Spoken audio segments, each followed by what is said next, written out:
and welcome back to 48 Now. I am digital host AJ Wiest, and today I am joined with Mr. Clay Ingram. He is with Alabama AAA, and Clay, I know Labor Day is coming up. Labor Day weekend is especially coming up.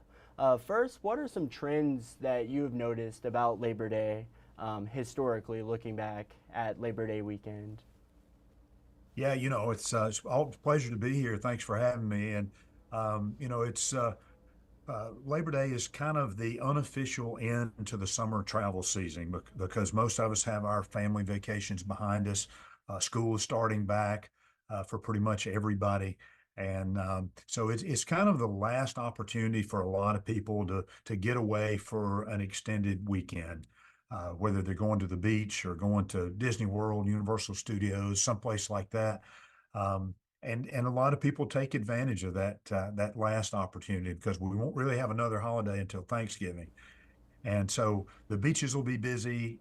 Any of the warm weather places will be busy. Even the state parks around Alabama will be crowded. And it's just going to be a lot of people on the road. And this year, we're going to see a pretty big increase over last year's numbers, about 9% busier than just last year's Labor Day weekend. And I think that kind of follows the trend for most of our other holidays we've seen so far this year, in that they've been busier than any previous holiday of that time period. So um, it looks like 2024 is most likely going to set the record for the busiest travel year of all time.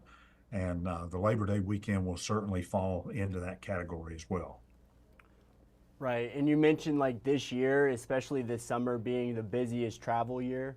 What do you think is the reason for that as opposed to last year? Why is it more busy this year? Well, a little bit of that can be attributed to sort of our natural increase in population. We increase, a little less than 1% from one year to the next with our population. But I think the primary reason is that we feel a little more comfortable traveling again. We've really kind of put the pandemic behind us, I think. COVID is still out there, but we've kind of learned how to cope with it and how to protect ourselves. And we most all of us feel a little more comfortable getting out and about. And there's been still a little bit of pent up demand for travel. And nowadays most people consider a vacation or a getaway of some kind to be more of a necessity than a luxury. And most of us are willing to sacrifice some other things during the year to make sure that we're able to take a trip or two every year so that we can kind of get a break from our hectic day-to-day lives. Very true. And what are some areas, maybe here in Alabama, you're really expecting there to be an influx of people this weekend? Um, like some key travel destinations. Yeah, here in Alabama, the number one destination without question is going to be the Gulf Coast beach area. It's just been wildly popular for the last uh, 5 years or so since the pandemic and COVID kind of came into play. That's been a place where people have felt comfortable traveling to because you can socially distance yourself as much or as little as you like there. Most of the things that you do are outdoors, and it's been sort of a somewhat of a safe haven, I think, in a lot of ways for people who wanted to travel and go somewhere, but didn't want to be, in an enclosed space for an extended period of time with other people who may or may not have had COVID. So it's just been wildly popular, and it continues to be. It's like it's kind of the beach area has had a little bit of a resurgence in the last 4 or 5 years or so, and it's still going full speed with that. So it's expensive to go down there, where no matter where you stay, if it's a condo or a hotel or whatever it might be. And the restaurants have typically some pretty good wait times at all times of the day, any day of the week. And but it's just a popular place. There's a lot of things to do down there in addition to sitting on the sand out there in front of the water. And so it's by far the most popular destination. But we do still see people going to other destinations. The state park are kind of fall in that same category. And we're fortunate here in Alabama that we have a wide variety of different state parks, everything from the Gulf Coast area to Chiahaw, which is a mountainous state park up there and really beautiful this time of year. And then we've got a number of other state parks with lakes and a lot of other things to do. So that would be the second most popular destination behind the beach. Certainly a lot to offer in this state as far as beauty and getting away, different travel destinations. The beach definitely sounds good right now to me, for sure. Yeah, always. Yes, sir. But finally, Clay, what is some advice you would give to anyone who might be traveling this weekend for Labor Day to get away?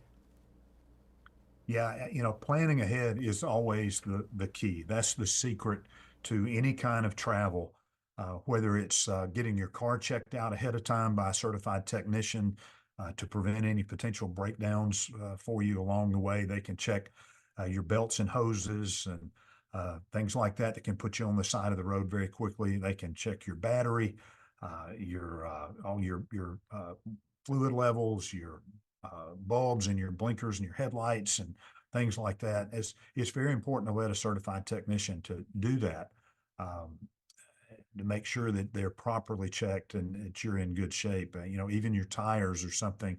While a lot of people can put air in their tires very easily and quickly, uh, checking the tread on those tires is a little trickier thing to do, and it's always good to let somebody that kind of has a lot of experience with that do that kind of thing for you. But then there are other things, just like padding your travel time schedule, making sure that someone else in the vehicle other than the driver handles all the other administrative duties in the car, whether it's changing the radio station or reading the map or handing out snacks, whatever it might be, so that the driver can keep his or her focus on the road at all times. Because the traffic's going to be heavy. There's going to be more cars out there. They're going to be closer to you than usual. So your focus is becomes much more important, and because your reaction time is going to be less, your margin of error is going to be less, and it's important that you stay focused at all times. And that feeling of being late or running behind schedule is something that we all hate. So padding that travel time schedule will help prevent that. It'll allow you to kind of sit back and go with the flow with the slower moving traffic and not be an aggressive driver and a dangerous driver, putting yourself and other motorists at risk. Absolutely. Well, Clay, that is all the questions I have for you today, but I thank you so much for coming on today. And if there's anything that maybe I didn't ask that you would like to add, feel free. But once again, thank you so much. Sure, sure. I always like to remind people that motors have two very powerful tools to put downward pressure on gas prices. One of those is fuel conservation, and what I mean by that is just don't use any more fuel than you need to use. And we're doing a pretty good job with that now, really across the board. The second thing is price shopping. And what I mean by that is just making an effort to buy the cheapest price gas in your normal travel area, wherever you drive from day to day and week to week. And what that does is creates competition in the marketplace and puts tremendous downward pressure on our gas prices and forces these higher price gas stations to drop their prices if they're not selling very much gas. And we're doing a terrible job with that right now, and we need to do a lot better.